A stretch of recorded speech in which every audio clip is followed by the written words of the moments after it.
Good evening, everybody, and welcome to Tipperary Talk Sports. I'm Valerie Connolly, Sports Coordinator with Tipperary Sports Partnership, and I'm delighted to have you all here this evening. This event tonight is in association with Sport Ireland and Tipperary County Council. As a few people are actually coming in, I'd just like to say that tonight is all about focusing on female sport and female participation. And we have a fantastic panel here tonight with our host, Ivana Quinlan, who's going to be talking through a panel session of two panels tonight. So you're going to hear very influential people talking about their own experiences that they have through their involvement in their respective sports. So just before we start off tonight, we have a huge number of people in interest. And what we'd like to do is have a poll and to see who is joining us, whether you're a sports administrator, whether you're a coach, whether you're a player, whether you're a supporter, or whatever your involvement is in sport. We would really love to hear what your involvement is, and this will help us focus our questions tonight for you.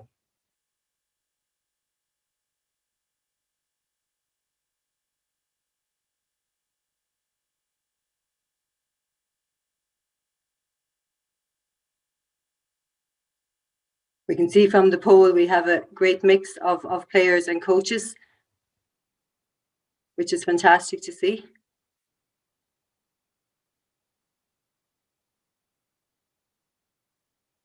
Still a few more votes coming in here.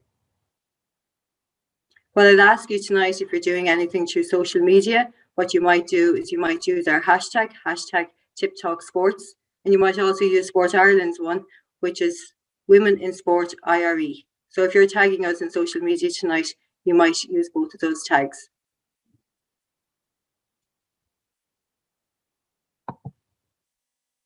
Okay, so thank you very much for participating in our poll tonight. We really appreciate it. I'm going to hand you over now to our host, who's going to moderate for the evening, Ivana Quinlan, and I would like to thank her for coming with us and joining us tonight here in Tipperary. Hi, Valerie. Thanks very much, and welcome everybody. I'm going to ask the first of our panelists to turn on their cameras so that we can see them. Hold on there now. Valerie, you're still spotlighted for me, so I'm going to come out of that. There we are. Everybody is very welcome to Valerie's Tipperary Sports Partnership webinar in association with Sport Ireland. I think we're going to have a nice hour and a half-ish of company and chats. My name is Yvonne, so I am going to not host, but kind of moderate the two panels. So we have two very separate panels. So the first one is going to focus really on policy and where we are with the whole women in sport movement in Ireland at the moment, because I think it has definitely moved on in the last 18 months since the inception of the 20 by 20 movement and everything that came along with that.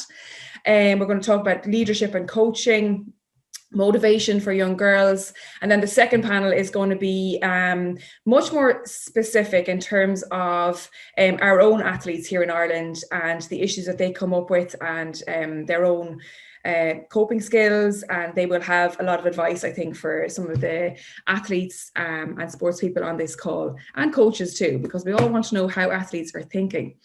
So I think to start us off, I might actually ask our first four panelists to give me 10-15 seconds to introduce themselves to the nearly 250 people on this call, in case, you know, we're not known intimately by everybody. So I'll just go around the house and ask the first of our panelists to introduce themselves briefly, who they are, what they do, and their background in the women in sport movement. So Mary O'Connor, do you want to kick us off there? Hi, Van. Good evening, everybody. Mary O'Connor is my name. I'm CEO of the Federation of Irish Sport. The Federation of Irish Sport are a membership organisation of 110 national governing bodies and local sports partnerships. In the past, I was a Cork ladies footballer and camogie player for about 16 years. And a very successful one at that. Okay, Nora Stapleton is here from Sport Ireland. Nora? Hi, Van. Really nice to be here. So Nora Stapleton, and I'm the Women in Sport lead with Sport Ireland. Been in the job now since April 2019, so I suppose still feel pretty fresh, but at the same time getting through a hell of a lot of work in relation to our Women in Sport policy, which we'll talk about later on the show or on the webinar. And prior to that, I was 15s player with the Irish women's rugby team.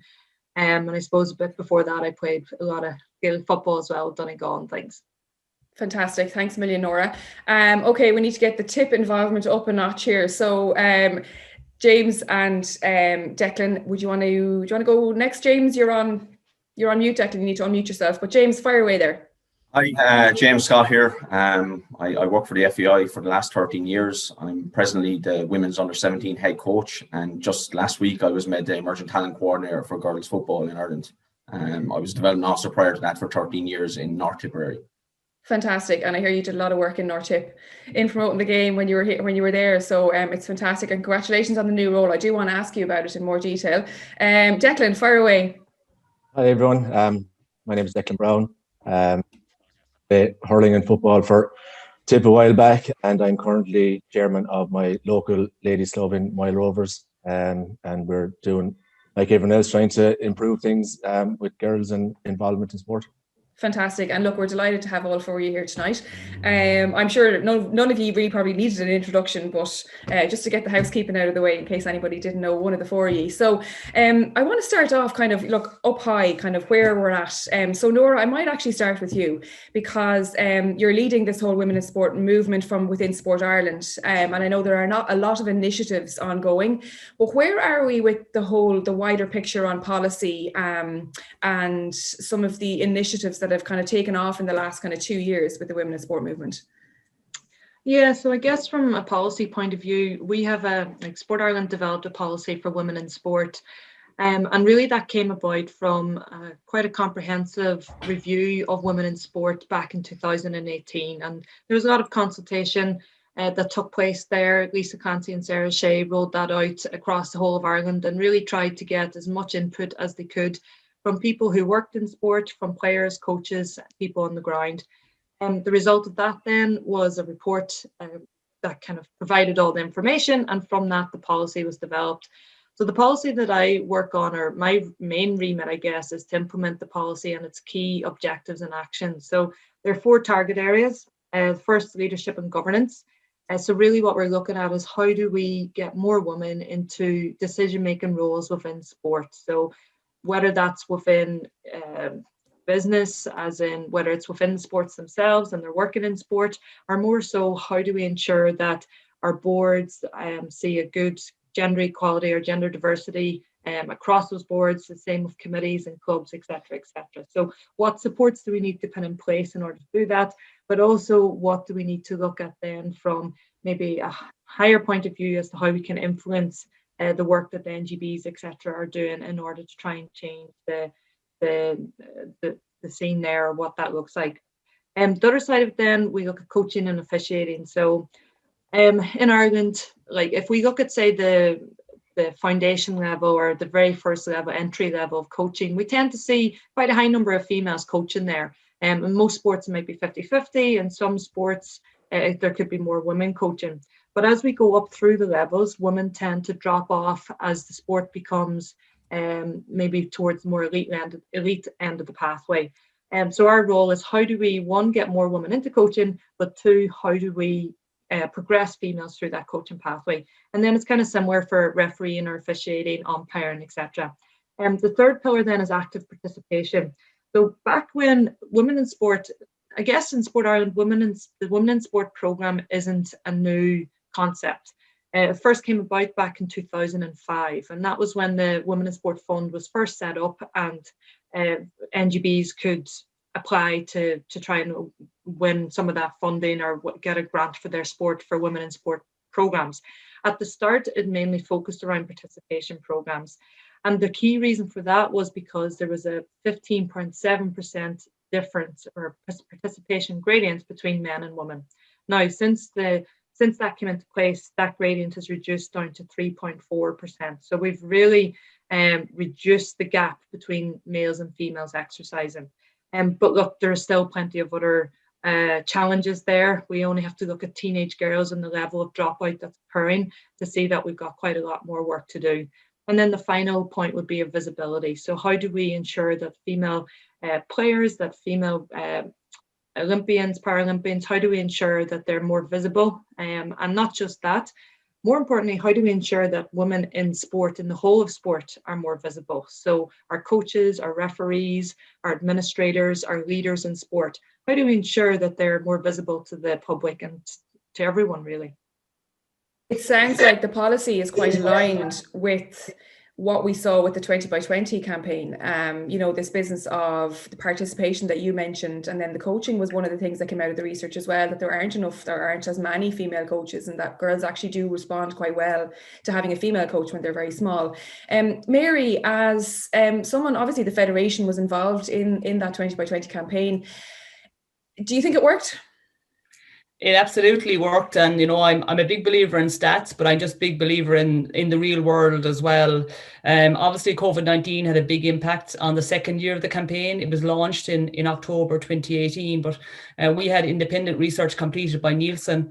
There was participation increased by 13% in the first year. Attendance at high-level events was increased by 17%. So those kind of stats tell their own story. And we did an independent survey by behaviour and attitudes, and that revealed to us that 80% of the population were more aware of women and girls in sport, and 76% of the population saw that sport for women was cooler now.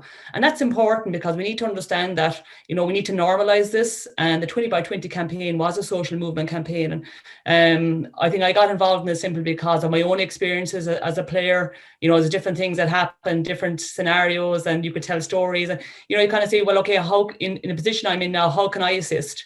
So the 20 by 20 was a concept developed by Sarah Colgan and Heather Thornton in Dublin.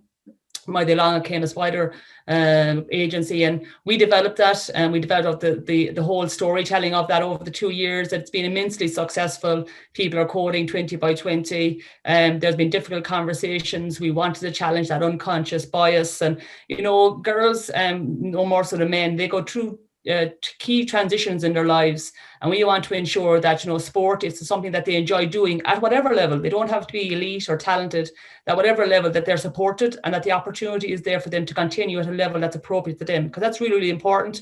When I was growing up, the competition was rigid.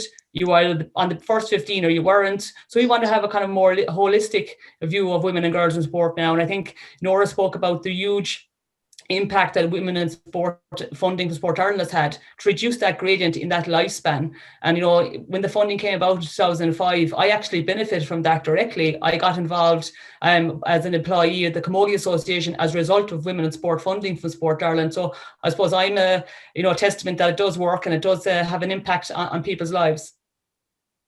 As coaches, I'll come to you first, Declan, maybe just that you've been involved working with women and girls in football and camogie for years now. So has it always been the case that girls want something out of sport beyond the sport? Because I know from growing up, I think socializing and friends and gathering is just as important for younger girls and teenagers as that competitive streak that we've often maybe focused on a bit too soon. I suppose, Ivan, it's no different to the boys' side, the men's side of things as well. You always look for that side of things as you grow older. But I suppose from my point of view, I was kind of sick of hearing how many girls just dropped out at a certain age, and it was always 12, 13, 14, and it's kind of disappointing, and it's scary as well, because like I've two daughters myself. They're 8 and 10, 8 and 11, and that's only 2 years away from my oldest girl. So kind of saying, how are we going to structure ourselves and implement things that is going to keep these girls involved? And like even just on our own club, and I think most clubs in Ireland are doing it now. It's like winning isn't even mentioned. It's just the numbers to the field, get them enjoying it, and and take it after then. And then the parents obviously have to, they have an impact as well, and keep into the field. So just like the thing for me was the dropout. I was always hearing this dropout from girls, and and like I said, I've been involved a while, but my strategy and our strategy in our club, I think most clubs again in Ireland, is just to keep them coming, see where it goes after that. If you have girls playing, training, talking, meeting, whatever they're doing at 15, 16, 17, you're well on the way to keep them involved. But if you lose them, obviously at 13, like they're probably gone from every sport at that stage, and that's that's a very disappointing aspect. And like the 2020 drive has been super, as Mary said there. Like the COVID obviously has it a big impact last year, but I can see a massive difference already in our club. Is it Fela, Declan? Do girls sometimes think, oh, I'll play to Fela and then I'll prioritise something else? Because there is that cut-off, isn't there, between Fela and then going on into, under 16 or whatever it is. You see that, like, when you're saying you hear about it all the time, are you saying it doesn't happen, or are you saying that you do see it and you're trying to? Well, I suppose like the dropout is there. I suppose Ashton will tell you a lot more later on. Like, but like there's girls there, 13, 14 that you kind of targeted them to being these inter-county stars in the not too distant future, but they're gone off the face of the earth, and I suppose it happens in every club. And do we do enough to keep at them and say, where are you gone? Like, or have we just said, right, they're gone, let's move on again? So I think we all have a big role to play, and I think Fela is huge, Ivan. I suppose it's huge for boys as well, that it's a certain thing. It's the highlight of everyone's career, and it's a big high, and then you come down from that. So I just think, again, from my own point of view, it's so important to get girls just playing. Forget about the winning, and and everything else will look after itself after that. But there's for and against everything, but I just feel that we can't give up on. And there's probably boys out there as well that have dropped off the scene as well. But we just can't give up so easily. We have to fight for these girls and make them want to play and make them want to be part of something that maybe it's not about winning, but just be part of the social side of things and get out and out about and meeting their friends.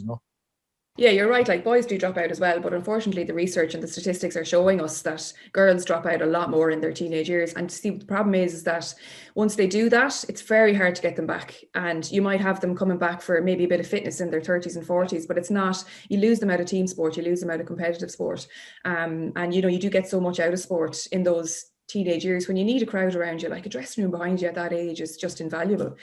So James, you're going to tell us your pearls of wisdom around motivating those girls. Like, you've been working with teenagers particularly, and obviously as under 17 head coach, like, you're working with girls who have ambition towards huge international careers and whatever it is. But when you were back at the grassroots, when you're working in North Tip, how did you motivate girls? How did you find was the best way to keep them coming back every week? Yeah, like it's an interesting one. It's been talked everywhere. What do you do? It was funny when we started in North Tipperary. We probably put the cart before the horse. We actually had a county kind of side before we actually had the grassroots going. And we're only talking back 2012, 2013. But then we had little programs going, and what you notice is maybe one or two prominent people in clubs, because it really was the hard work that the volunteers in clubs like Ballymackey, Nye, Killaville, all these clubs just got girls coming, like, and to go back to that film, Field of Dreams, if you build it, they will come, like, and I think it's a funny one as well, because we spoke already about coaching. I think at them ages, what you need is you need someone that can make a connection. I think that's so important, because you could have all the knowledge and wisdom, and you can have all the courses completed, but if you can't make a connection with the girls, I think you'll be lost very, very quickly. And even at the under 17s, some very, very good players coming in. But for me, the most important thing for me and the staff is to make a connection, to empower the girls. And I seen things pop up there about 20 by 20, and I think we all need to have a 20 by 20. We don't need to wait for something else. Every organisation needs to put that top of their agenda. And I think a big one for me is, in the next couple of weeks, we're actually doing a coaching course with the women's under 17s, and we've a little thing called Each One Teach One. And what I love to see now at the moment is all the girls are doing webinars with their underage. Aveen Clancy, I see last night, she would have been vice captain from Tipperary, would have played with Tipperary. She done a webinar with our local Tipperary ladies team. Like, that's what you want, because they're looking up to them now, and they'll drive it as well. And just with the dropout as well, the one thing I would say about it is school becomes a big thing as well. And like, for any parents that are listening tonight, I think, playing sport is massive. You can't go in front of a computer. We're all sick of looking at Zoom and so on now and so on. You need to go out. You need to have time out in the field, running around and so on. And we all feel way better after it. So I think sport and your education could go hand in hand, and no problem at all. Like, and I just would definitely say that if you're doing the Leaving Cert, you don't have to give up your sports for that year.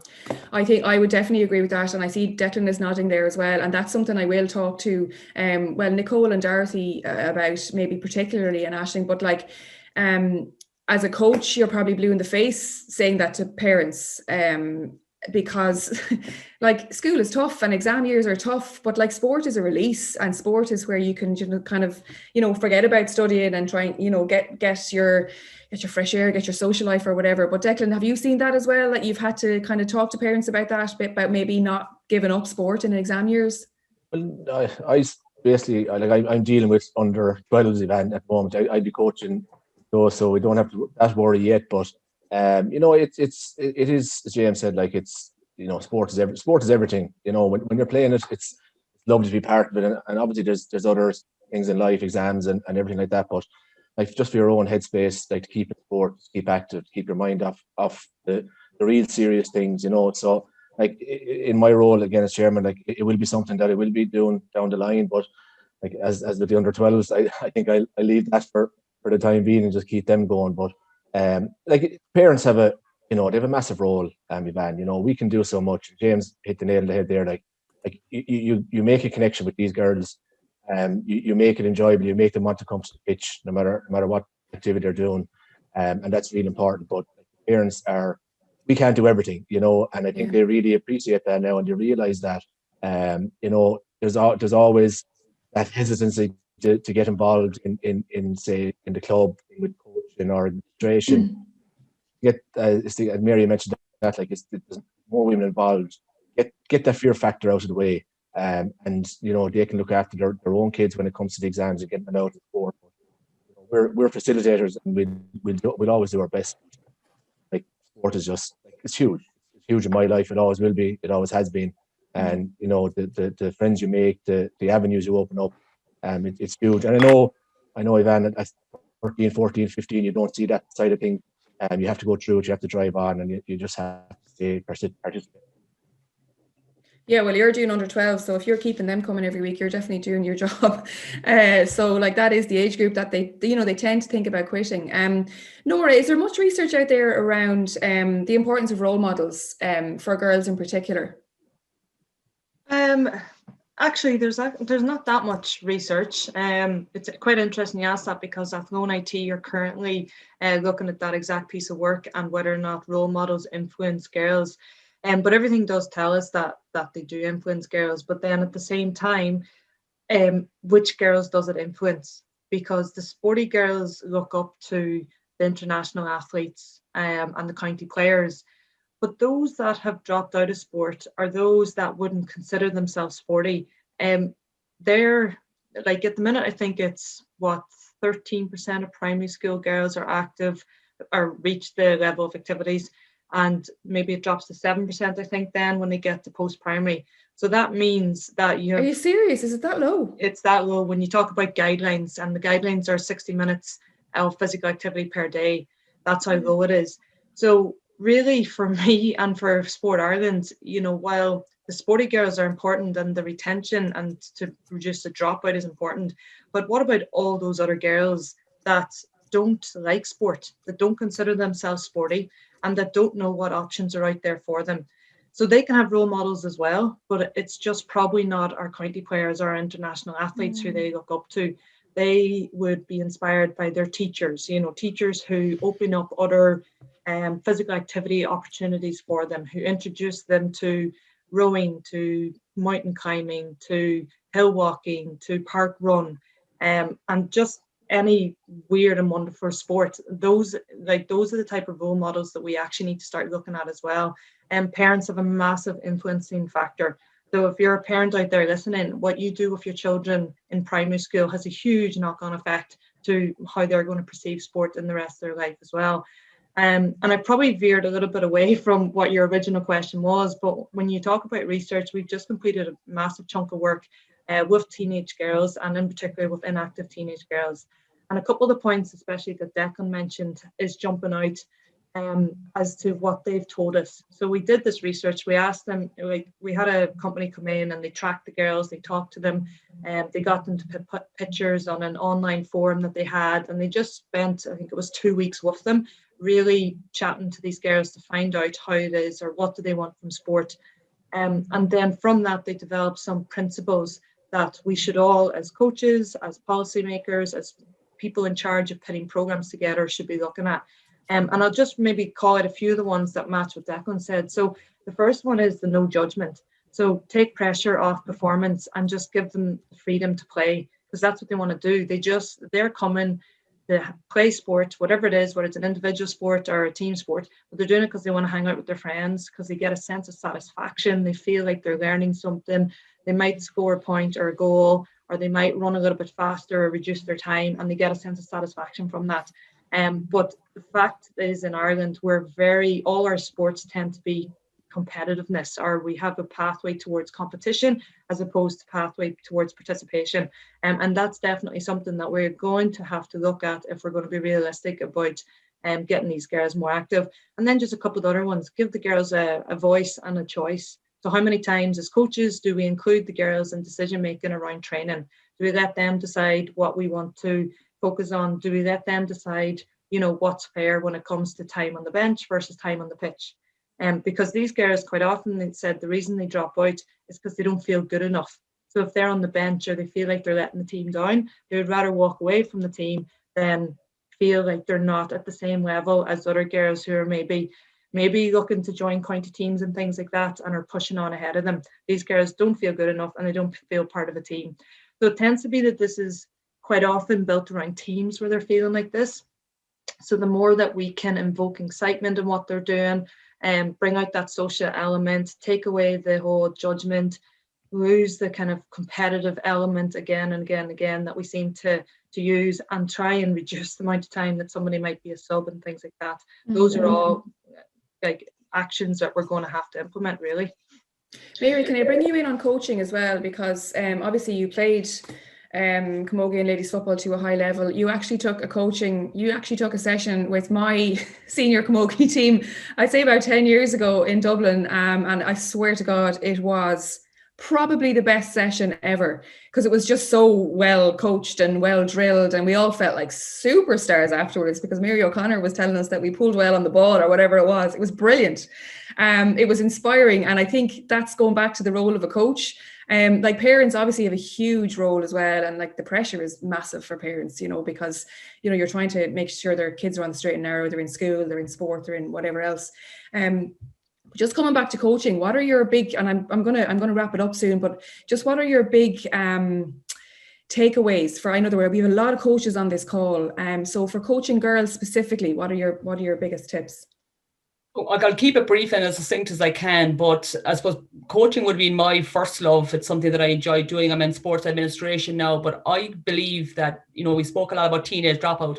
I believe a lot of time teenage dropout actually starts when they're 4, 5 and 6, because they're not getting the right introduction to the sport. So it's actually about ensuring that kids who take up any sport, that they have the physical literacy right, that they can all run, jump, hop, skip and throw.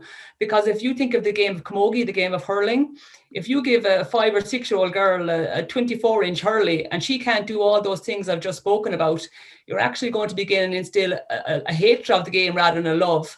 The second thing I'll talk about when it comes to teenage girls, the coach and the language that they use and how they communicate with a girl is massive. Myself and Nora are doing a bit of work at the moment with Sport Ireland coaching around a multi-sport course for coaches of all sports of teenage girls.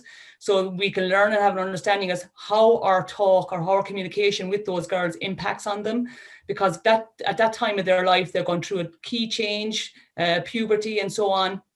But also that the girls' own self-talk and how they talk to themselves. And you have the opportunity to either reinforce that self-talk if it's negative or change that self-talk. So it's really important that the coach understands how the language that they're communicating to girls is really important. And the one aspect that I saw some of the questions coming in there was about a fixtures program. So my background is Gaelic games. And if I was involved with teenage girls now, I'd be looking at going, well, my county board are going to give me X amount of games a year, be they league games and championship games. what can I do as a coach to ensure my team are getting a games program? So where can I get challenge matches? Where can I get tournaments? So what is the target for the amount of games I want to give my girls in a year? If they're 14 and 15 years of age, is it 12 games? Is it 20 games? What is the target? And I absolutely would endorse and implore people to consider, if a girl wants to play a number of sports, that for the most part she's facilitated. Don't make a girl specialise, because if you make her specialise, you will end up in a situation where she'll pick one or over the other, and it will lead to resentment and possibly could lead out to dropout as well. Yeah, we have a good few questions in on that, actually, you know, from parents of girls who are maybe not that sporty. And like, it didn't even really dawn on me until you said it, Nora. Like, it's maybe we're focusing too much on the sporty girls dropping out, and we're not focusing on actually catching the girls at a young age that aren't sporty. I actually think there's a sport for everybody. I would class ballet as a sport. I would class any kind of activity like that. I did loads of modern dance as a kid, and it's so athletic, and I would class all of those things as sports. So I actually do think there's a sport for everybody. But like, from a parent of a child who has no interest in sport and kind of probably has to play a bit of camogie in school and is always on the sideline, what would you say to the parent of that child? James, I'll ask you this one, you know, because it's generic to all sports. What would you say to the parent of that child who feels like maybe coaches are not, you know, having this holistic approach? Yeah, look, like, I think it's important as well, because everything we gear towards is you get girls in and it's to play a game. But some of them just want to come and have a little social, little chat and all that. And like, you need to accommodate that as well. I know loads of girls that come to clubs and they just come for the training session and they never play games on Saturday. I think we need to watch that. And like, you know, everything that we gear towards nearly as coaches is outcomes. It's win, it's success. We need to be looking at the process. And the process and success for a club could be all the girls in the local primary school come to that club and participate. That's success. Like, that is the success we need to be looking at, because when we look at obesity and things like that, you know, that's what we have to measure as success. Like, it's not about winning the double or winning something in Tipperary or county or whatever it is. So I think we sometimes need to change that. And it goes back again, what's the coach's behaviour like, and is that coach win at all costs and just is worried about having the best players and so on, or are they someone that's embracing sports for what it really is like, you know? Declan, can I ask you, I mean, you can pick up on that point if you like, but I'd also like to ask you about dual players, because, you know, you have involvement in both over the years, and like Tipperary, particularly Clare, like there were so many problems with fixtures all through the year, and like Tipperary, you know, you had your own problems. Do you think it would be a positive move for the two associations to merge, or potentially to merge with the GAA, or do you think it would work? Do you think that it's a more of a county board level issue? Like what is the answer? Because we have, I would say, 10 questions in on that. To be honest with you, Van, I think it should be a full merge. You know, I know it's probably a long way off, but even you go back to like this year, we under 12. It's only you know, whatever C it was. You'd fix a game for 10 days in advance. You'd have every parents lined up. You'd have the field, the referee, and next minute on Thursday night, a camogie fixture run in same day within 2 hours of, you know, and probably a 2-hour drive away. You know, so little things like that at under 12 levels. So I can only imagine what the likes of Ashley Maloney and all these girls have went through down through the years when it comes to tackling the whole game. I should have to worry about that. So there should be a merge. Maybe a whole merge might be too much. Definitely camogie and the ladies football have to get their act together. And you know, we can argue till the cows come home who's right, who's wrong. But like, the girls are losing out. And I see even at that level, under 12, under 14, the girls, if you had 5 matches in one day, would play them, and the parents would drive them to it. Like, and that's not fair, because you have nothing then for 4 or 5 weeks. You know, and James said it there, like, it's just all about coming together to play, and that's what it's all about. So unless, you know, we're not going to solve it here, but unless the powers that be do get back together, merge the two, because you automatically, as Mary said, you're forcing people to pick one over the other. That's not fair either, because I've been there, Mary's been there, we love both, and you know, we played both, and we were honoured to play both, and in a time probably where it was bearable and you could do it, whereas now it's just Mary, Mary's chomping at the bit there. Mary obviously played to a high level in both codes, but you also worked at the Camogie Association. So I'd love to know if you think it's feasible, because, you know, we talk about best case scenario and like a dream world of utopian, you know, fixture, like the calendar is perfect. Nobody's driving, you know, for 2 matches in 12 hours or 24 hours or whatever it is. Like, is it workable? Look, absolutely. I'm a realist, and I think everybody would like to see it happen, but it's not as easy as people just commenting, yeah, full merge. I think there's a lot of layers to that. But what I will say is, I mean, I'm retired now 11 years from Intercounty. I played for 16 years before that. And when it came to championship, I often would have played a Camogie championship game in the morning and got a guard escort down to play a football championship game. And you'd have hoped in that time frame that I would have moved on, but it hasn't. There is significant challenges, because people need to be aware when it comes to the women's game as well, that there's age cohorts, and, you know, girls can play up age groups, maybe from underage to adult, and that has an impact on fixtures. I'm not saying it can't happen, but I do empathise with both the Camogie and ladies football in terms of trying to get fixtures organised. But I do think with structures in place, if you go to places, okay, they're not at an elite level. If you go to North America, the Gaelic Games family is one. And I think if the Gaelic Games was being set up again, the GA Camogie ladies football, they would set up as one. But there's a huge legacy, huge history there. But I absolutely think it should happen. Do I think it'll take time? Absolutely. But I do think there's goodwill there, and I think it can happen. Okay.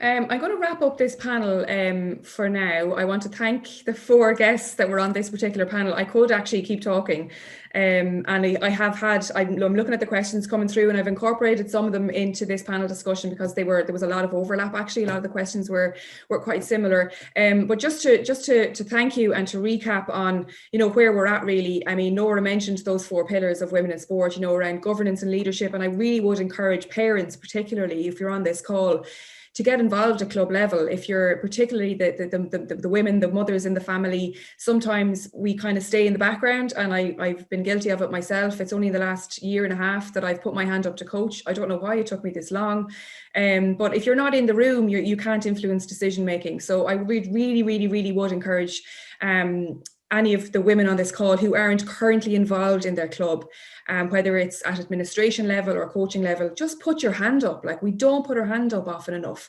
And that's the difference, I think, as well, because the dad's always, oh yeah, I'll rock up there and I'll take that session. Like, we just don't do it enough, and that's partly our own fault.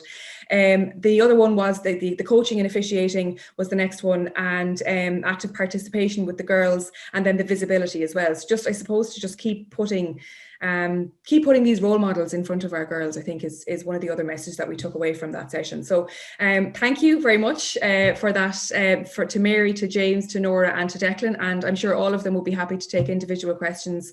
If you wanted to message them privately in the chat box, that's fine. I see Mary has replied to a few as well. So feel free to do that as the session unfolds. So thank you very much. I'll ask the next 4 to put on their cameras and we'll get going. But before we do that, I just want to do another quick poll, because the Tipperary Sports Partnership have a €300 grant, I suppose is the best way to describe it, up for grabs. And what we want to know is, for the participants on this call, where is your club? So if you just click whichever one of those clubs applies to you. If the list, if your club isn't on the exact list, just click other and write it into the Zoom chat box, and we're going to just take a poll, and we'll take a percentage of all of those clubs. So we have a lot from, as you can imagine, we have a lot of people in from the 5 clubs mentioned. So we will take a percentage, we'll put it all into a hat, and we'll draw a lot towards the end of the next session. So fire away with that. Just give another couple of seconds so people can vote, and it'll be €300 for your club. It's not a voucher for any place in particular, so it's really just to go towards gear or equipment. But once it's going to the girls in your club, the women in your club, that's really what it is. So yeah, very generous of Tipperary Sports Partnership to do that for us. So that is, we'll actually draw that after this panel as well, so we'll know who the winning club is at the end of the session. So if I X that out, will it just disappear? I think it will. Oh, they're all still flying in. I'll just give it another second. While you're typing in your clubs there, I'll just introduce our 4 panelists for the next session. So we're going to be focusing on our elite athletes in Ireland. And I'm delighted to say we're joined by 4 fantastic athletes, 4 fantastic women and role models and ambassadors for their sport. Aisling Maloney joins us, top left for me anyway on my screen. Aisling, of course, is a dual player for Tipperary. And Aisling, we're delighted to have you. Dorothy Wall, Munster and Ireland player for rugby, is here as well. And obviously, Dorothy, you made your debut very young. I can't wait to ask you about that and about what your juggles that you had with school and everything. Equally for Nicole. Hi, Nicole. How are you? Nicole is an accomplished para swimmer. I first met Nicole at the 2016 Paralympics. I can't believe it's nearly 5 years ago now, and all that you've achieved since then. But I think you were the youngest member on the panel at that point on Team Ireland. And Sunita Puspara is here as well. And Sunita, of course, is a double world and European champion, and bidding to go to her 3rd Olympics if they ever fucking happen. So you're all very welcome, and thank you. I think I'm going to, the chat box. Now I probably can't go backwards on those questions. So just Valerie, if you see any questions that I can't scroll back on, you might just fire them on to me, because the clubs have all taken up the chat box now. So thank you for inputting your clubs, and we'll draw that lot later on. So where to start with 4 amazing athletes? I might actually just start with lockdown and training and coping, because I think no matter what kind of an athlete you are, whether it's an elite athlete or somebody that just likes to go for a few jogs or get a few gym sessions in, motivation has been really hard, I think, in this particular lockdown, the 3rd one. So Sunita, let's start with you, because obviously you have been stop-start preparing for these Olympics. You've had to kind of, I suppose, look at your timings in terms of when you're peaking for. Everything was thrown up in the air last year. You still went and achieved great things last summer as well. But where are you at now in terms of your training, and how are you keeping yourself focused and motivated? Hi, everyone. So first of all, thanks for having me on a panel. Yeah, the last year was very interesting. I think it tested us in many, many ways, mentally, and hopefully Olympics will go ahead, and I'm actually quite sure it will go ahead. So let's leave it at that. And so at the moment we are obviously following the same kind of schedule we would follow last year to try to get us in a peak form for the Olympics. There's a little difference in the team. A few crews still need to go to the qualifying regatta to qualify for Olympics. So we might be on a slightly different program, but I think the whole team, all of us pretty much are kind of edging closer towards the Olympics, and that's how the program's tailored as well. So I suppose the time of the year that they're going to be at, it's the exact same time that it would have been last year. So your running, your plans are quite similar, really. Yeah, it's like repeat the last year, but hopefully we'll go all the way this time. Yeah, exactly. Yeah, fingers crossed. I know, in fairness, I know there were a few reports last week, but they were completely rubbished as well by the IOC. They were, and it wasn't helpful. I think it messes with your head. You just don't need that at this time. It messes with your head as an athlete, absolutely. I did a piece with Peter Sherrod on the 1st of January, and it was for that reason. It was like, okay, let's get the athletes thinking again in a positive way and working towards July or August for the Paralympics or whatever the case may be, because the work in the background that the IOC is doing is actually, it's well on its way, and they were planning for an Olympics and a Paralympics without a vaccine. So now that there's a vaccine, it's actually so much easier for them to go ahead and plan. So I do think they'll go ahead in some shape or form.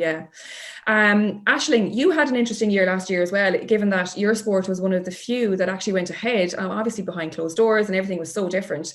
But what was it like to compete and to get back out, and I suppose feel a little bit lucky that you were one of the lucky ones to actually get to go and play your sport?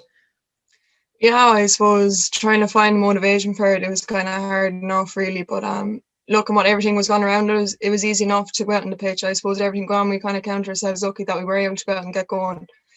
But going the whole year for me personally, I suppose from what was discussed earlier, for me, I went through a phase where I actually wasn't enjoying sport anymore. So for me, I feel COVID was actually a massive plus for me. So I feel when I went into championship last year that I was actually raring and bulling to go for it. So it actually worked in a very positive way for me in general. So had you been feeling burnt out then? Yeah, I suppose as we're discussing, I even see some of the questions going into the group chat there, like, it's just, for me, I suppose, even playing at a high level, the competitiveness of it all, I think for me, going for the last 5 or 6 years, being constant 12 months, like 12 months of the year, all year round. So I think I came to a phase for the last few years where I was feeling I actually wasn't motivated anymore. So then when COVID came, I actually got to recharge my batteries again and look forward to it again, thankfully. So it was a massive positive for me. Okay, that's interesting. I mean, I'll come back and ask you about why you were burnt out and, about, even just the dual player thing and all of that. I'm just conscious to bring everybody else in as well. Nicole, you eventually got into a pool. I spoke to you in the first lockdown and you hadn't been in a pool for, I don't know how many days, but you were doing all sorts of things at home. You actually got to compete as well last year as well. There was, there were some meets that you got to do. So where are you at now with all of this? Well, thankfully we're back in a pool, and this lockdown, it hasn't really affected us too much. That they still, because obviously Tokyo is still meant to be going ahead in September, so now this lockdown, Sport Ireland are still letting obviously elite athletes swim. So there's there's 3 para swimmers in the NAC at the minute: me, Ellen Keane, and Patrick Flanagan. But for me, like, this just feels normal. Not normal anymore, not necessarily normal, but thankfully I'm still training, I'm still able to do my gym work. Whereas obviously this time last year, obviously with the lockdown after the Paralympics and Olympics got put off until another year, the pool's actually closed. So I was out of the water for 2.5 months, nearly 3 months. So that was the longest time ever a swimmer has ever been out of the pool. So that was really strange times for me. Well, that was that was really challenging. And like all of the swimmers spoke about that at the time, because you can't replicate that outside the water. Like, so it's really tough. Exactly. Dorothy, hi, how are you? You're welcome to the panel.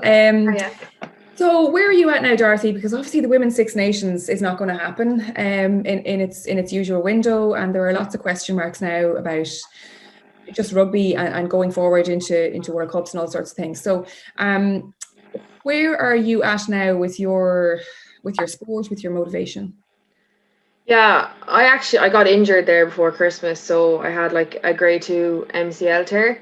So I was at home and I was doing my running and stuff, and to be honest, in my head, the qualifiers are going ahead and the World Cup's going ahead and we're going to a World Cup. So that's kind of my stance on it. And I think if I waver from that, it would be a bit difficult, but until it's not going ahead, it is for me anyway. Yeah, it's a bit like the Olympics. But that's the only mindset that an athlete can have, because nothing has changed, and it's a bit like Sunita and Nicole preparing for the Olympics and the Paralympics. There are way too many rumors flying around, and they're not helpful. I'm sorry to hear you got injured. Sure. It happens. I was actually, it wasn't the worst of injuries, but like it was grand. I can go down to the pitches and feathered and work away at the gym, get my brother to come with me on the odd occasion if they're feeling energetic, Fantastic. Yeah. Can I ask you about, and I'll ask everybody about this, but there's been a few questions in around early specialization and a broad base of sport or activity or whatever it is at a young age. You obviously got your debut, for a competitive rugby team quite young, but what was your sport life like beforehand? Like, what was your base? Like, what was your big sport when you were younger? I suppose I did a bit of everything. My mum's side of the family would be very horsey, so I was in pony club for years. I would have done eventing and would have gone to every pony show and event in the country basically, and then had a brief stint at Gaelic football.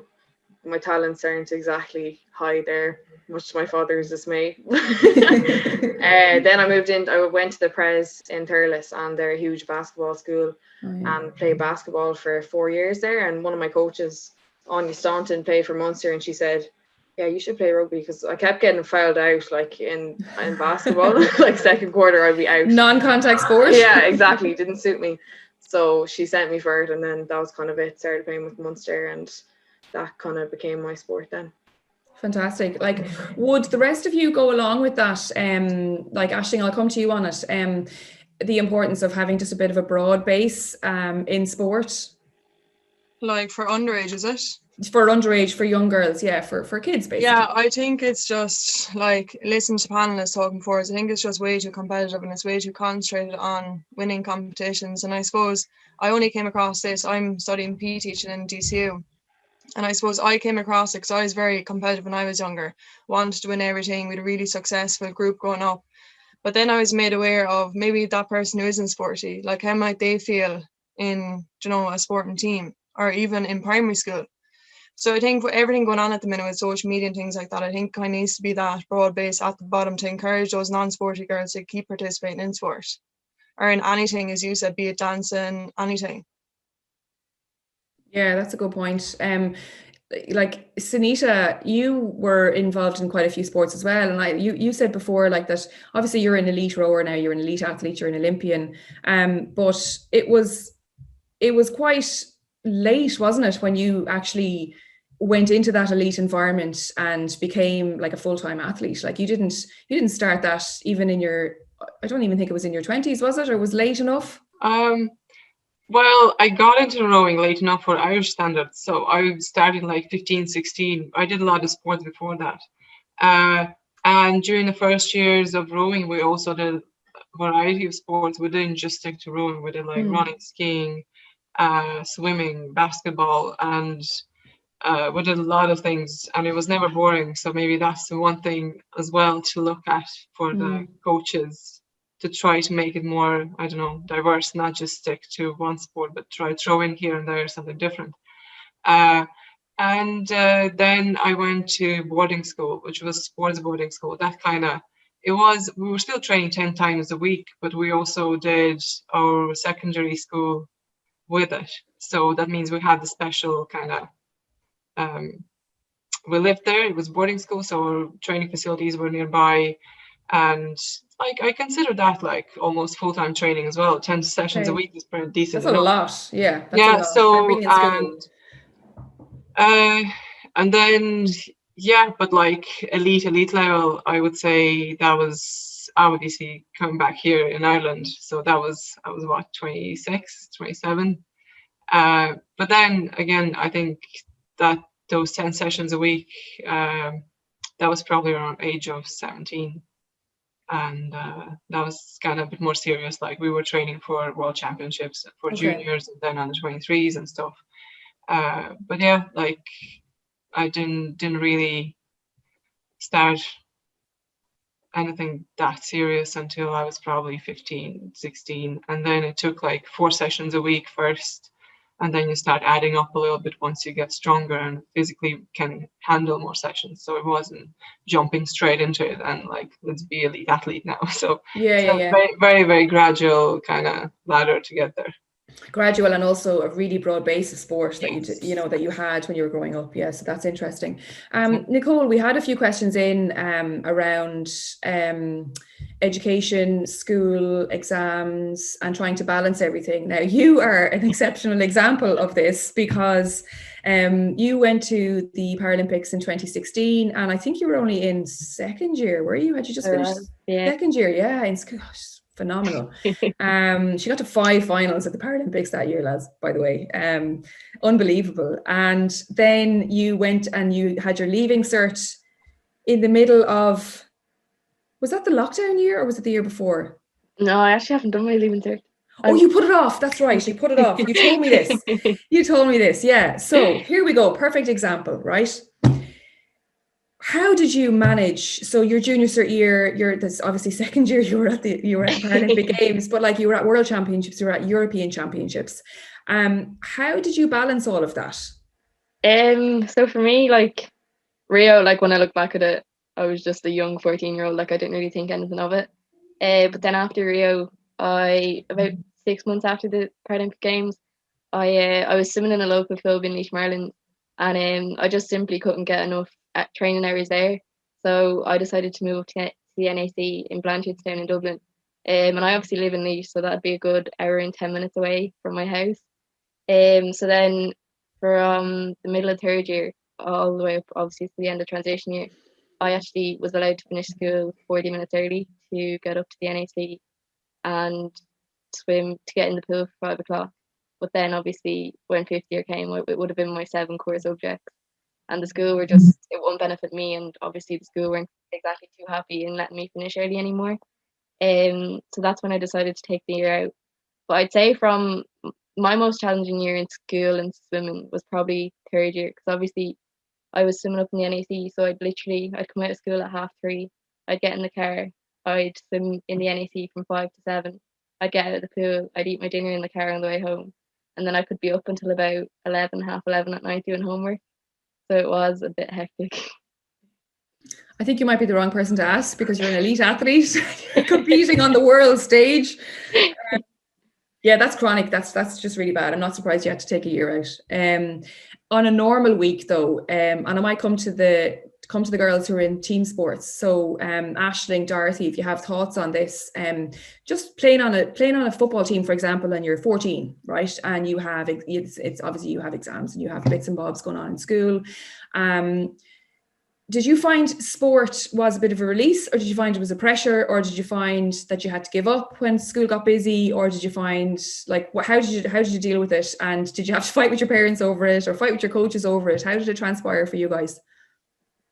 For me anyway, like, as long as I can remember, my mum played hockey for years, and she, from first year, I used to get so stressed about Christmas and summer tests for no reason. Like, I just would work it up in my own head. And she'd always tell me to just go training and do something, get out, like, get that endorphin release, come back with a fresh head. And like, I've 3 brothers as well, and we all kept up a lot of sport during our leaving certs, and I don't think it did any harm really. Like, well, maybe, but I think the benefits definitely outweighed, the days of school we would have missed. Like, and it makes you more productive. You have a set time, like, you do your sport, you eat, you do your homework or whatever, and then you sleep. Like, it's a good routine. Like, I liked it, and it definitely kept me sane during the whole process. Yeah, you're not the first athlete to say that to me about organization skills coming into their own, and like, once you are organized and you prep your food and all that stuff. Yeah. What about you, Aisling? Was it similar for you then, to get out and go training? Yeah, I suppose my parents encouraged me to keep at it. Same as what Dorothy said there. I suppose you do. For me, before I go training, you are in that form of being in a bad mood. Next thing you go training home and you're just buzzing for anything. And I suppose, as I say, it's like going to mass for me since I was younger. It's just something that you always prioritize in your life. You know that training is on 3 times a week. You organize your work around that and everything. So it does make you more productive. And even when I look back now with lockdown, like, I'm going in online teach next week, and I'm wondering, how in the name of God am I going to 10 lesson plans next week? But realistically, I was in worse. I had to plan for so much more things than 10 lesson plans. It might only take 2 or 3 hours during the day.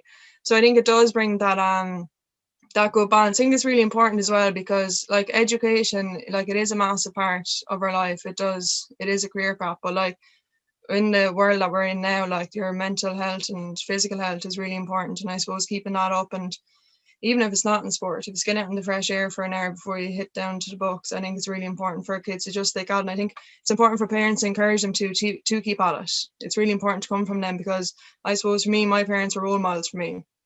They encouraged me to keep at it and to keep going. I suppose they're always backing me all the way, but it never really came as a thing for me to think, am I going to give it up? I certainly do know people, and some of my closest friends did. And I suppose they're just probably prioritizing their studies. But in the end, like, the research is there to say that people who do stick at sport they do better in their academics than those who don't. So I think it's really important to encourage to keep at it.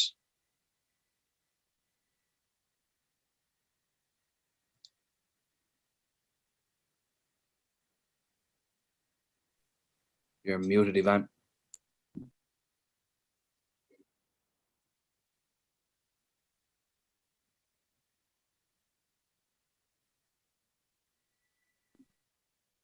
What is going on? Am I back? Yeah. Sorry, guys. You're right about the parents having a role, right? First off, I have a question in here I'd say it's probably from a parent, and any of you can answer this, but just in terms of, younger girls and losing a match and being disappointed, and maybe that turning them off being in sport, or, being involved in it, what would you say to those parents or coaches that might need to just motivate younger girls to kind of get back up on the horse? Well, I think for me personally, I came across this when I was younger. I came in the door crying one time, but I think losing obviously is a big part of it, and winning is too. But I think you need to learn how to lose. Like the parents need to sit down with that kid and talk to them that it is okay to lose. You're going to have knocks in sport and in life, and they need to probably learn that aspect of it too. That if you do lose a game, it isn't going to be the end of the world. To see the other positives that they're going to get from it. But that would be my point of view on it anyway. Okay.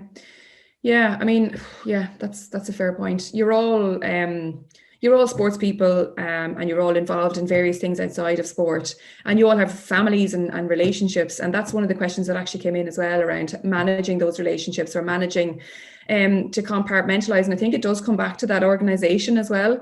Sunita, like, you have a unique perspective on this, because you have a couple of kids and you have like a really rigorous training routine. So like, are you just really organized, or how do you compartmentalize all of that?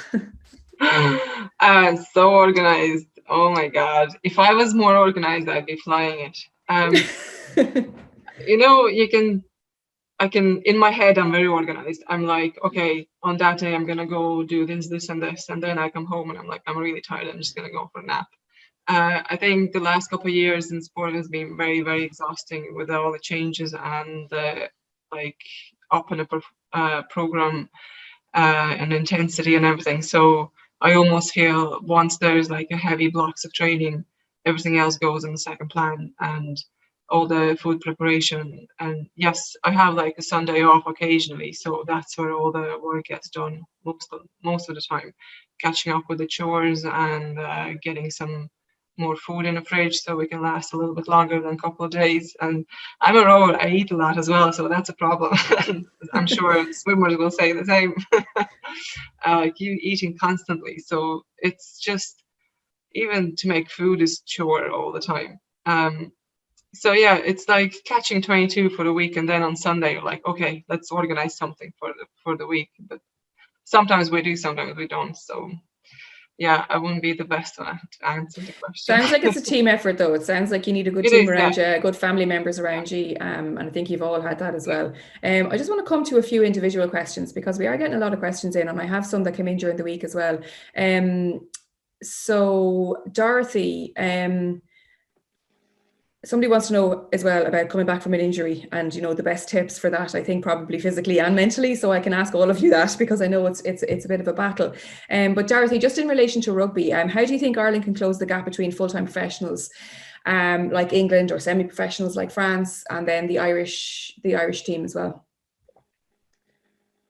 I think we're getting there. Like, I'm obviously very young, I'm fresh on the scene, but from what I'd heard in previous years, where we are is a lot more progressive than we were before. In terms of closing the gap, I think like the likes of the 2020 campaign and highlighting it in the media, making it known to like the general population that there is these differences in nations, like the likes of England, who are fully professional, and France, who are semi-professional. Like, when you come against these girls, when they hit you, you're fully aware that this is their full-time job. Like, they don't mess around. And it's just, yeah, like, there's teachers, there's doctors, I'm a student, everyone's working away and training, which is fair enough. But like, during my career anyway, I'm 20 now, like, don't know how long I'll be playing for, but I would like to see our sport go professional before I'm finished, like sooner rather than later. And I'm in sevens, which is professional, but the 15s game, like, we want to go to a World Cup this year, and I think that'll be massive for women's rugby in Ireland, to be put on that platform for all of the young girls, in Ireland, to see that and to play the sport. Yeah. The debate around professionalism always peaks in a World Cup year, and it always comes off the back of a good World Cup, because after 2014 in Paris, like, that World Cup was phenomenal, and it really peaked after that, and I think it does need a bit of a crest of a wave. So you're probably not wrong there. Nicole, how did you manage to get those PBs and 6 events in the 2015 IPCs and 9 PBs and medals? and all sorts of things in 2016. So like, I don't know, is the question like even a question? I think it's just like, go you, you're amazing. But also just this peaks and troughs in the sport. And, you know, do you put a lot of thought into the particular events? So for me, especially not so much now, but especially back in 2015 and 2016, I was obviously fresh onto the scene in 2015. So I was thrown in at the deep end as an all-rounder. Like my teammates were doing 2-3 events a week, whereas my first World Championships I went and did 6 events. And then obviously they weren't expecting me to make final in every event, and I made final in every event. So I swam 6 events, 6 finals, and then obviously qualified for Rio and did the exact same thing in Rio. For me at that age, I just kind of I didn't have a speciality. Like I was thrown in, you're doing this, this, and this, like just to obviously see what I could do. But I just kind of went out and didn't really think too much into the race and just enjoyed myself. I was such a young little girl that just I obviously like back then I didn't see it as being as obviously as big as it is now. So I just went out and had a bit of fun. You had a lot of fun. And we had a lot of fun watching you as well. It was fantastic. Now, Sophie wants to know, has anyone ever pushed you down and said you can't do something, and how did you deal with it? Geez, I hope nobody is dealing with that in this day and age. But have you ever felt let down by a coach or a parent or a teammate and had to pick yourself back up? Does anybody want to take that question? Nobody wants to take that question. Well, I'm glad that hasn't happened. That's a good thing. Do any of you think that there's more work to be done? Or how do you think that the coverage for women's sport can it be improved, or how are we dealing with that? Media coverage, I would have thought. They're all on mute. Come on, criticize the media.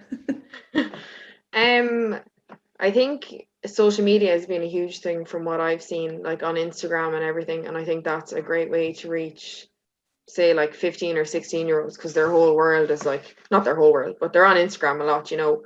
But I think just like actually showing matches on big channels. Like I saw there last week that they're going to show like the AFL highlights, which is great. Like I'd love to see that, because I haven't actually seen an AFL match, but I see it on Instagram. I see the pictures, I see people playing and girls moving over, but I haven't seen a match. Like, so I think actually televising girls playing would be huge in, you know, getting over that crest, as you said.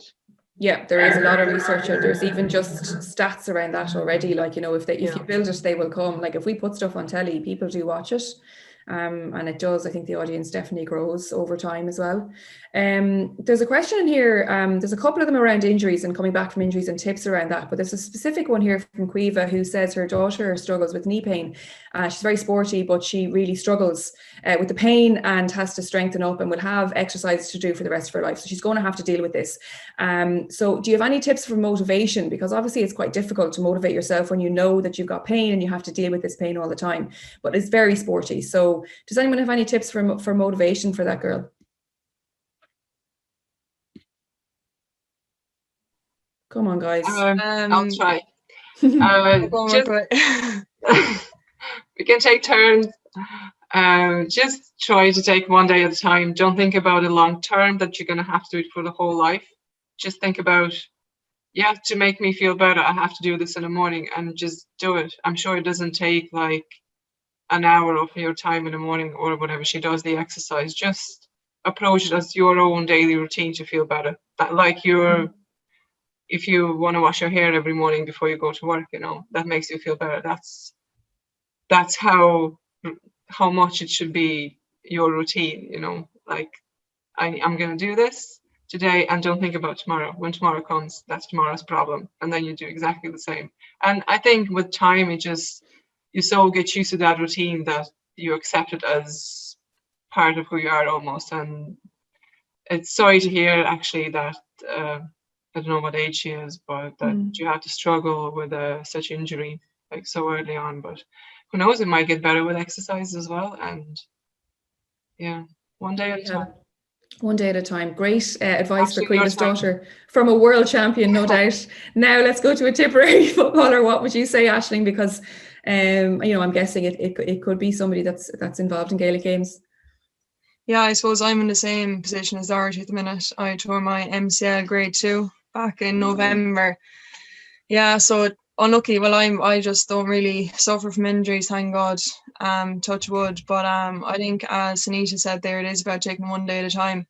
I suppose even there is going to be days when you're going to come home from school. I don't know what age the kid is, but you're not going to feel like doing them. But I feel like putting it as part of your routine and just getting into the habit of doing it. Like, I know myself, when I don't do it, I feel bad about myself. So I just think making it on your notebook every day and ticking it off the list, and that's one thing you've done. It's like eating your breakfast in the morning, you've done that, and you're going to feel good about yourself then. But take it one day at a time.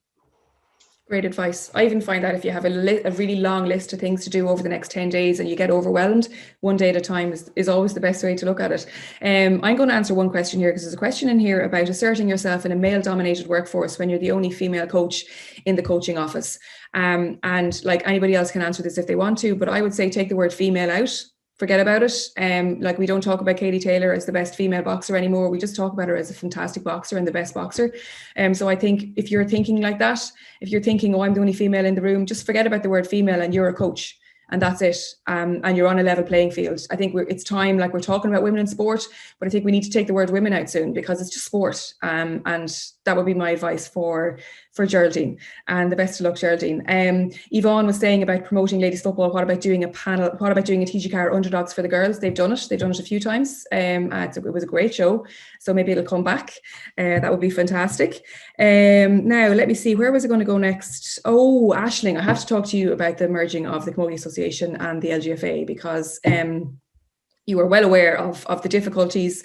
You had it in Tip with Care last year, but also the Cork Galway fiasco was just very embarrassing. And Madness. It was probably avoidable. And so many of these things are avoidable. And I do think that, Galway in particular probably regret just not walking off the pitch as well. And I think that's sometimes that's on us as well. We don't actually stand up for what's right, and we don't feel like we have to rock the boat. Where do you stand on it all? Yeah, I suppose when you're reflecting there in Galway, to be honest, to actually make a proper stance on it that day, the only option was, probably the worst option was, to probably walk off the field. I know it would have been a big negative, but I suppose just put a stand on and actually broadcast it to everyone, make a scene about it. But looking back on it, you'd hope the lessons are learned from that day and it wouldn't happen again. I know if I was in that position myself, I just wouldn't, my head wouldn't be in the game, I wouldn't be right for it. But with the whole ladies football and Camogie merging, I suppose we had in our own club here in Care, just absolute madness, really. Just just hard to kind of put a thumb on it as to why, something so simple and communicative could have prevented it from occurring. But with the whole two organisations merging, I suppose Mary touched on earlier, it probably is, everyone just says merge, but like, obviously there's a lot of other things going on behind the scenes. It's just not as simple as that. But I think going forward, but then as Dorothy says there, like, I was just going to say, sure, rugby's under the IRFU, but then they're not professional. So I suppose going underneath organisations, would you be classed as second class? So there's a lot of kind of pros and cons before you actually just put ladies football and Camogie under the one organisation. But it definitely is really frustrating. And even within our own organisation with ladies football, I suppose if something simple like the Galway game can't be prevented at that level, how are we supposed to, or even at club level, I suppose, at county level and at club level, if little things can't be prevented within club, like, how are we expecting our bigger organisations to do it? So I think it's there's a lot to it. It's nearly like a brainstorm, but it's something that I would like to see. Because I think it'll just push the whole, social media and awareness, more role models for girls and stuff like that within the GA. Because at the end of the day, we are all the one. We all go to one club. We all eat from the same dressing room. We all celebrate together. We're all using the same facilities. I know they are GA facilities, but you have moms baking cakes. You have the dads then do other things. So it's all very a rowing organisation. So it would be brilliant if they would come together. But again, it's just not as simple as, saying they should. There's a lot of ins and outs to it. I know there is, and a minefield because of the history that's there as well. Like, you can't just overnight merge 3 organizations. Do you think we've lost girls in sport? Do you think we've lost a few because of all that, you know, congestion that does happen sometimes at fixtures, or maybe the, you know, the girls' matches are on at the same time as the boys, nobody goes to the girls' matches or whatever? Do you think we've lost girls in sport, Aisling, over that? 100%. Even myself, to be honest, like, I gave up camogie when we won an All-Ireland back in 2016 because I just couldn't do the two. Just wasn't feasible with the expectation that's there now with county teams. So I suppose I had to give up playing camogie for my club, like, which was a massive deal for me because camogie is actually a sport I absolutely love. But it definitely is, yeah, it's a big factor too with girls dropping out, 100%. Okay. I want to ask all of you now just about a few things. Like, role models has come up in the research as being really important. You know, girls need role models, and that's come up a lot in the 20 by 20 campaign and all the research that come out since as well. So the 4 of you, newsflash, are massive role models, and I'm sure you know that, and I hope you know that. So Nicole, I'll come to you on it first. So, like, does that sit easily with you? Because, you know, you're quite young, you're quite new to stardom and fame and, you know, Paralympic Games and European and World Championships. But do you feel that tag of a role model, is it a pressure or is it an honor? How do you feel about it? Because, you know, in case you haven't really thought about it too much, you're a massive role model. You inspire people every day. Thank you. To be honest, it is nice. Like, I don't put the pressure on myself every day thinking, God, I need to impress so many people out there. Like, they're always looking at me, looking at what I'm doing, and then I don't put the pressure on myself thinking if I do something wrong that they're not going to see me as a role model anymore. But for me, I do honor it. Like, I do love getting the odd Insta DM or something being like, you're such a role model, like, thanks for being you. Like, it does give me that extra drive thinking that way. But I obviously just don't let it get into my head too much and to put pressure on myself.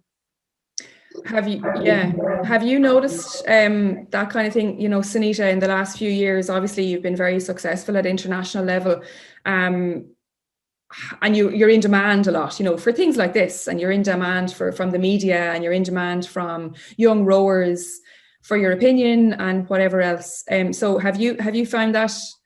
How have you found that? Is it stressful? Is it just an honor, or is it just something that you have to kind of make time for nearly? It's a bit of a both sometimes, or all of them. Those are 3 things you mentioned.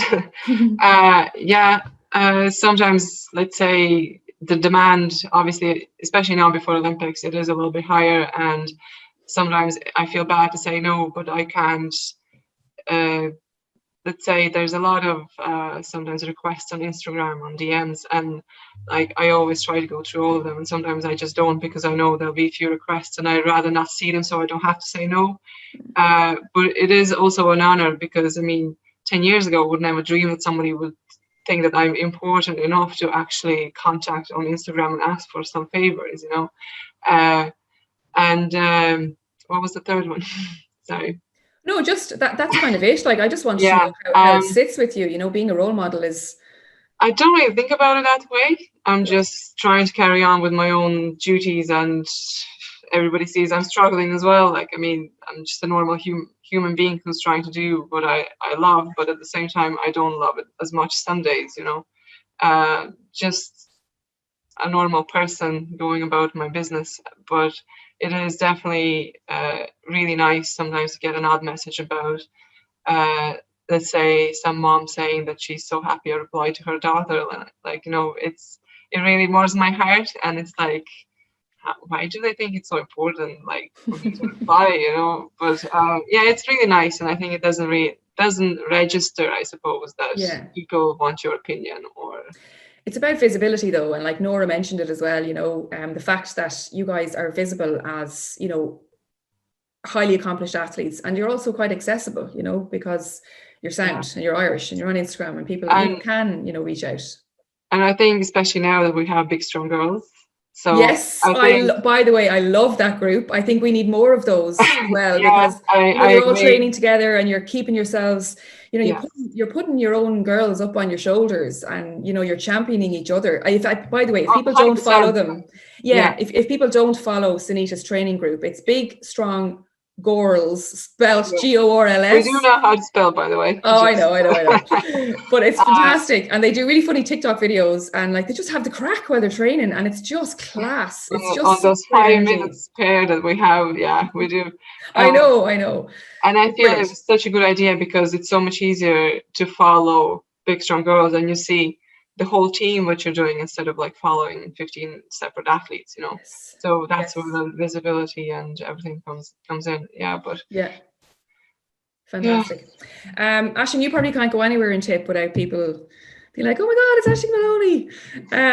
Is that the way? Is that what your life is like? I think just like in general, I think like whatever, you could be walking down the street, but a simple smile or gesture to a young girl can go an awful long way. Like I remember when I was younger, and Samantha Lambert, who retired there recently, she's my cousin, and I'll never forget the time that she even looked at me, and it was like, oh my God, Sam looked at me. So I think it's just very simple gestures that you think aren't massive, like something simple that you think's not that big can go an awful long way in that kid and actually inspire them to be that. Like it kind of goes unknown to you of what you might do.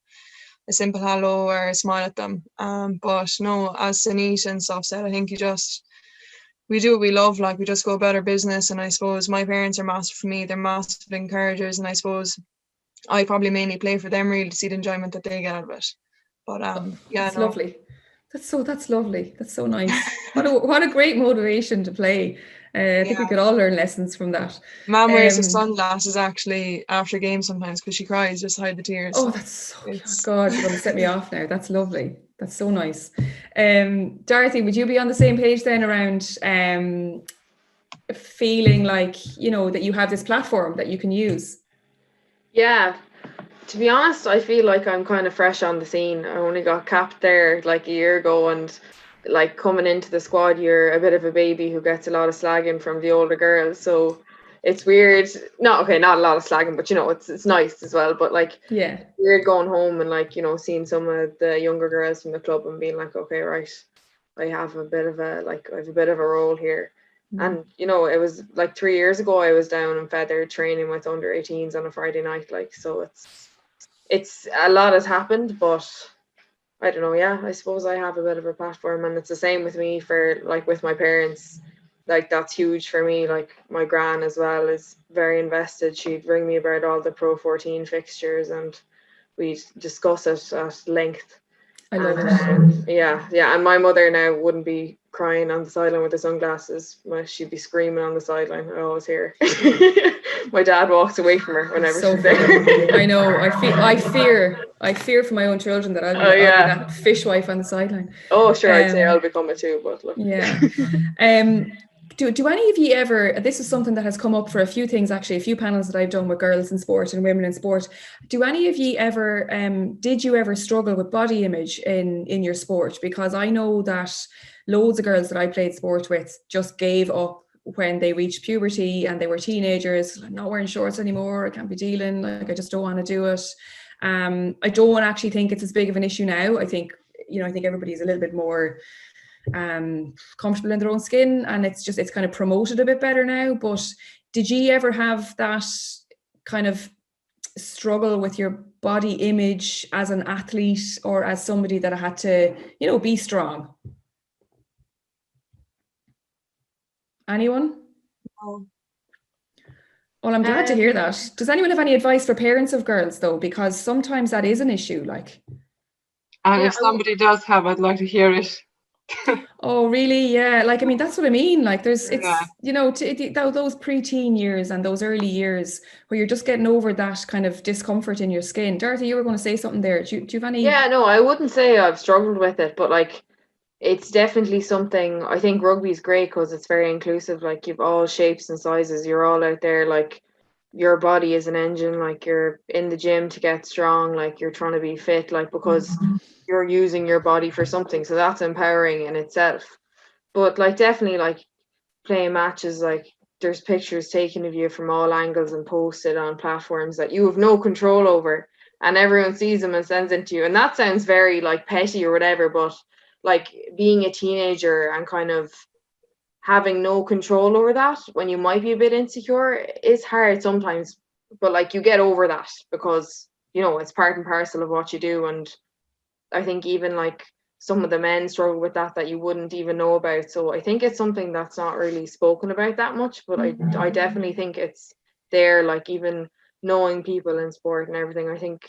And like from what I've heard as well, like younger girls, I think it's a factor. You're kind of insecure and growing into yourself. And personally, I think it's a great way to just, go out and do it and get over it, but I do think it's hard for some people, definitely.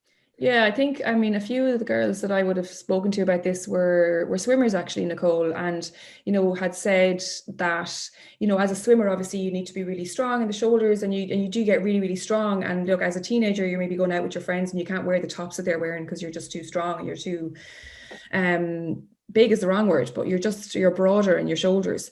And the athletes, all of them said that the only way to get around it was really in their minds to just remember that their body was doing a job, and to think of their body as a machine and not as something that it's to look at. It's actually to perform something, and then, fueling it right and resting it properly and all of that, to try and change your mindset. Nicole, you're nodding. Would you go along with that message? Yeah, completely. Like, obviously, like, I know people who, like, they are insecure being too skinny, and like even swimmers, they are conscious of what they're eating, and they shouldn't be, like, because they obviously need to realize that, yeah, they probably don't look like many other athletes, but that's just because of their sport, and they need to be built that way. Yeah I don't know what the answer is. What are we going to say, Sunita? Just even again, that's where the social media impact is actually negative. I feel like you look around, there's so many, like, all these bloggers and whatever, like leggings, sports bras, and I think I covered this topic last week as well somewhere. But like, I mean, if the 12-year-old, 13-year-old girl looks at the pictures and like, this is what it's right, and I don't look like that, so obviously they're gonna look bad, feel bad. So I almost feel like social media is really not helping in this regard. Like, we should, like, as a parent, I would love for not to see any of that, or any kids really, but like you can't make that happen as well, because you have to then put them, I don't know, lock them in the room and don't let them out. There's I think what I feel, it's what I would want my kids to have is, instead of like perfect body shape, have really good confidence instead. Like, be happy with yourself. And I feel like that confidence will definitely, I don't know, help them more in life than perfect body, so I don't really know how to make that happen as well. So if there's any advice out there, please send them over, DM them. I'll take it too. I'll take that advice as well. Yeah, because like, I think with girls, it's very tricky. Like, I was traumatized. I remember one family member, and I was, I don't know what, 12 maybe as well, and somebody said, oh, my legs are so skinny, and it put me off of wearing skirt for many years. Like, I thought like that was one part of my body that was not good enough for me, and look at them now. I mean, it's just it's funny how one small comment can actually impact you for so many years. So I've it wasn't involved with sport, but like, it does happen. Yeah. You're right though about trying to just instill confidence and trying to keep the insecurities away, and the only way to do that really is to have a loving, caring environment, whether it's at home or in coaching or in school or whatever. So I suppose that's just more pressure on parents. I don't know. Small little thing. Come here, we're going to have to wrap up, and I really don't want to, but I want to go just around the houses really quickly. I want you to give me just a little takeaway message for, try and imagine you're 15 and you're either into sport or you're not, but just words of inspiration or motivation for the athletes that are on this call. I'll start with Aisling. I think for me, that's a massive topic that I actually talk about as well. Young girls being insecure, and I suppose I go into school and everyone's wearing a black jacket. It doesn't matter what black jacket it is, it's black jacket. And I see that I think we see that now when we walk on the streets. And for me, I was probably a very independent girl growing up. And I think just for young people out there, I think just to keep being you, and it's okay to be you and be confident in yourself, and go about being confident. But for me, it would just be keep being you. Don't let anyone else influence you. Fantastic. That's great. That's my dad used to say that as well, but he was a English teacher, so he'd use Shakespeare. He'd be like, to thine own self be true. It's out of one of the plays. I don't know which one it is. Anyway, great advice, Aisling. Thank you. Dorothy. Like, I would just say to enjoy it and keep doing it and bring your friends and keep going at it. And like, you will lose, but I think that's part of life. You have to learn how to take the knocks along with the good times. And I actually think it's really important for developing as a person to be able to lose and be able to win and enjoy it all at the same time. So just stick at it. Brilliant. Thanks a million. Nicole, what about you? I've said this a few times now. I'd say don't let anyone tell you you can't do it. If you want to be a professional swimmer, if you want to be a professional rower, like, just go and aim to do it. Don't let anyone turn you down and say you won't be able to do it, because you will obviously hopefully get there. Brilliant. Can-do attitude. That's fantastic. Sunita, you're getting the final say. Final. Big message. Big message. Yeah, I'd say I agree with all three panelists there. Keep it fun, like, be confident and reach for the stars. But at the same time, I feel when you're 15, it should be as much social as it is competitive. If I would even say more social than competitive. Because I mean, you don't want to start like go big at 15 and then burn out by 18 if you want a long-term career. Like, small steps, slow and steady wins the race, and enjoyment, I think it's a massive part of it. Coming from a world champion who is still rowing and still acing everything. So thank you to Sunita, Nicole, Aisling and Dorothy. That was really interesting and engaging, and all of the messages are just reflecting that. We're getting a lot of people say thank you. You're all fantastic role models, brilliant ambassadors, and you're so generous with your insight and your time, and so honest. So thank you so much to the four of you, and obviously to our four panelists that were on the first panel as well. I have the winner here of the club, the €300 for the club. So it is for Feathered RFC, €300 for the ladies team, and goodie bags, I'm told. So I'm also told it wasn't a fix, that Dorothy did not draw the lot. So congratulations to Feathered RFC. And obviously just thank you to Tipperary Sports Partnership, to the Tipperary County Council and to Sport Ireland as well that made this possible. We have had almost 250 people coming in and out of this. It peaked at around 250 and there's 225 a second ago. So you've all stayed with us and I really appreciate it. And I'm not surprised because the girls were great, really engaging discussion. Keep an eye on Tip Sports Partnership because I know they're going to be doing a few other of these kind of different webinars and things. So keep an eye on their social media as well.